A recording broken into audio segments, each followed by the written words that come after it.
From eating raw cherries to contaminated water at the White House to getting assassinated in broad daylight. This is how every US president died and their final words. And spoiler, while some left an epic message, others talked about soup. But first, let's start at the beginning with George Washington, our first president, who got a serious throat infection after riding his horse in cold, snowy weather. He likely had epiglottitis, which is when the little flappy thing at the base of your tongue becomes inflamed. Today, that's an easy fix with antibiotics. But back then, doctors tried bloodletting, which is when they cut your arm and drain blood from your body. They thought it would somehow help, but it ended up making things way worse. And it's believed Washington lost 80 ounces of blood. That's like 6 Red Bulls. He told his doctor, "I die hard, but I'm not afraid to go." And as he struggled to breathe, his final words were, "'Tis well." But if you thought that was dramatic, this is the most insane coincidence in US history, where John Adams and Thomas Jefferson, the second and third presidents, died on the exact same day. They started out as friends and revolutionary bros. Jefferson wrote the Declaration of Independence, and Adams helped defend it. Squad goals. But in the election of 1800, the two became political rivals. Then, after a decade of not speaking, Adams and Jefferson reconnected as pen pals and became besties again. However, on July 4th, 1826, exactly 50 years after signing the Declaration of Independence, the spookiest thing happened.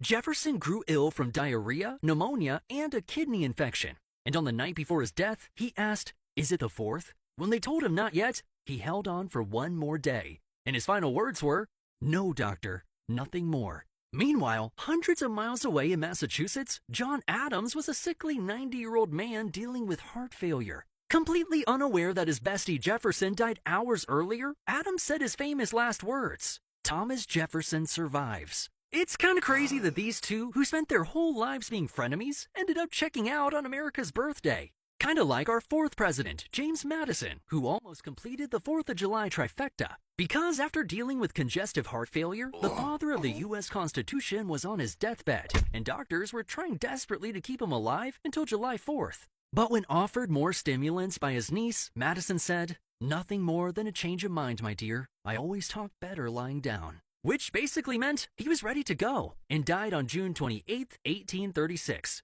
I mean, come on, he was so close to making it to the 4th. But you know who did make it? The 5th president, James Monroe, who became the 3rd one to die on Independence Day. He had heart troubles which worsened after contracting tuberculosis. But his final words were about how he missed his old friend James Madison.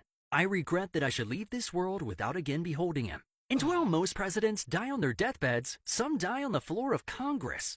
Like the 6th president, John Quincy Adams, who after serving as president didn't retire to play golf, but instead went back to Congress as a representative. And while casting a no vote, he suffered a massive stroke, grabbing his desk and collapsing on the House floor. And after they carried him out, John Quincy Adams said, "This is the last of Earth. I am content." But some presidents have more peaceful endings, like Andrew Jackson, who is one of the most insane presidents in American history. He was a tough dude who fought in duels, survived the first ever presidential assassination attempt, and beat up his would-be killer with a cane. But despite all this, he didn't go down the way you might think. He got tuberculosis, had heart problems, and suffered from dropsy, which is when your body fills with too much water. Hydrate or dihydrate, am I right? And on his deathbed, surrounded by family, this tough guy turned into a softie, with his last words being, "Oh, do not cry, be good children, and we shall all meet in heaven." And then there's Martin Van Buren, our 8th president, who struggled with asthma and heart problems. He died quietly at his fancy house called Lindenwald, with his last words being, "There is but one reliance," which was his way of expressing his trust in God. And while Van Buren lived a long 79 years, our next president holds the record for the shortest presidency because of this one dumb mistake. During his inauguration, William Henry Harrison gave an insanely long 2-hour speech in the freezing cold rain without even wearing a coat. And for over a century, we thought he caught pneumonia and died. However, recent studies suggest this probably wasn't the cause, because he didn't get sick until 3 weeks after the inauguration. Experts now believe he either died from typhoid fever or septic shock due to contaminated drinking water at the White House. That's insanely unlucky, because Harrison only lasted 31 days in office, which means his vice president, John Tyler, got a promotion. But this president didn't have the best record with the people. He was the only president whose death wasn't officially mourned by the country. Because during the Civil War, John Tyler sided with the South. He was even elected to the Confederate Congress. But before he should start the job, he started having dizzy spells and died of a stroke, with his last words being, "Perhaps it is best." Agreed, John. Then there was James Polk, who died far too young at 53 years old. And it's because 3 months after leaving office, he was on a tour of the South where he contracted cholera, a nasty disease that gives you explosive diarrhea. But despite the circumstances, he went out as a romantic, with his last words to his wife being, "I love you, Sarah. For all eternity, I love you." I'm not crying, you're crying. But for this next president, you might be laughing, because Zachary Taylor died from eating too many cherries and drinking too much milk. Or did he? During a 4th of July celebration in the sweltering heat of DC, Zachary Taylor desperately needed to cool off.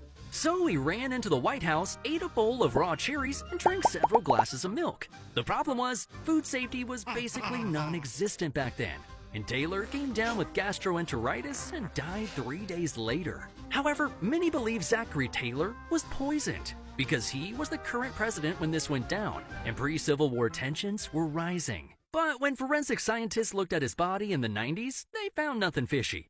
So it really was just some bad cherries. And before he died, Taylor said, "I'm about to die. I expect the summons soon. I've tried to discharge my duties faithfully. I regret nothing." And after death by cherries, VP Millard Fillmore stepped up to the plate. And unlike Taylor, Fillmore lived a long time after his presidency, until he had a stroke. But right before he died, someone gave him soup. And Fillmore said, "The nourishment is palatable," which basically means in fancy talk, it tastes good. 5 stars for the soup. But our next president had one of the saddest deaths ever. Just weeks before taking office, Franklin Pierce's son was killed in a horrific train accident. And this sent Pierce on a downward spiral of depression. He started drinking too much, became an alcoholic, and destroyed his liver with a disease called cirrhosis. He died after losing re-election, and nobody wrote down his last words because he was all alone. Dang, that's sad. And unfortunately, the downward spiral of America continued with the next president, James Buchanan, who many view as one of the worst presidents because the Civil War was coming and he did nothing to stop it. Buchanan died of a bad respiratory infection, although some believe he fell victim to the mysterious National Hotel Disease outbreak. But that's just rumors. He went out proclaiming, "O Lord God Almighty, as God wilt." But you know what they say, weak men create hard times, and hard times create strong men. Which leads us to this tall drink of water with a top hat, Abraham Lincoln, one of the greatest presidents in American history. Although the Confederate South might disagree, because while watching a play at Ford's Theater, Abraham Lincoln was shot in the head by John Wilkes Booth, and unfortunately couldn't leave us with any words of wisdom. Instead, his final words were a casual reassurance to his wife in the theater box. She won't think anything about it. He was referring to what her friends might think of them holding hands at the theater. Scandalous. But after Lincoln's crazy assassination, VP Andrew Johnson took over, and he wasn't exactly popular. Congress tried to kick him out of the office with impeachment. And years later, Andrew Johnson died from 2 strokes he suffered while visiting his family in Tennessee. The second stroke left him paralyzed on one side, with his final words being, "My right side is paralyzed. I need no doctor. I can overcome my own troubles." And while some presidents were hated, others were celebrated as war heroes, like President Ulysses S. Grant, who led the Union forces to victory in the Civil War. But after his presidency, things took a turn for the worst, where Grant lost his life savings in a bad investment scam. Turns out some dude was running a Ponzi scheme. And to make matters worse, Grant was diagnosed with throat cancer, probably from all the cigars he loved smoking, sometimes 20 a day. Get this guy a nicotine patch! But before he died, Grant wanted to write his memoirs so his family wouldn't be broke after he passed. So he sat there every day writing as cancer ate away at his throat. And his last word was water. A simple request for a glass of water because his throat was so dang dry. Pretty crazy way to go out. But our 19th president, Rutherford B. Hayes, died like most of the others, at old age from heart failure. His emotional last words were, "I know that I'm going where Lucy is," referring to his wife who passed away 4 years earlier. But things got even crazier with our 20th president, James Garfield, who after being in office for 100 days was walking through a train station when a mentally unstable man stepped behind him and fired 2 shots. The first bullet grazed his arm. The second bullet was lodged in his back. But Garfield didn't die because the bullet never hit any organs. All right. However, it all went downhill when doctors stepped in. They probed around with unsterilized instruments, and one even punctured his liver. So although Garfield initially survived, he suffered from massive infections over the next 80 days until he slowly died. With his last words being, "Swaim, can't you stop the pain?" Poor guy was basically the victim of medical malpractice. Man, I hate Mondays. Garfield was succeeded by Chester A. Arthur, who eventually suffered from Bright's disease, which is kidney failure, and died from a stroke at 57. No definitive last words were recorded, but some say he whispered, "Life is not worth living." That's a bummer. Because our next president was a dude living life to the fullest, Grover Cleveland, who was our 22nd and 24th president. You go, Grover! He died from heart failure at 71, with his last words being, "I've tried so hard to do right."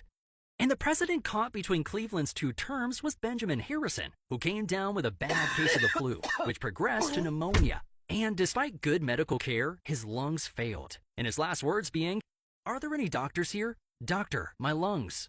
Poor guy couldn't breathe, but at least he wasn't one of the 4 U.S. presidents assassinated, like William McKinley, who was attending a meet and greet in Buffalo when one of the people waiting in line was Leon Czolgosz, a Polish-American anarchist. He concealed a .32 caliber revolver under a handkerchief wrapped around his right hand. When it was his turn to meet the president, Leon fired 2 bullets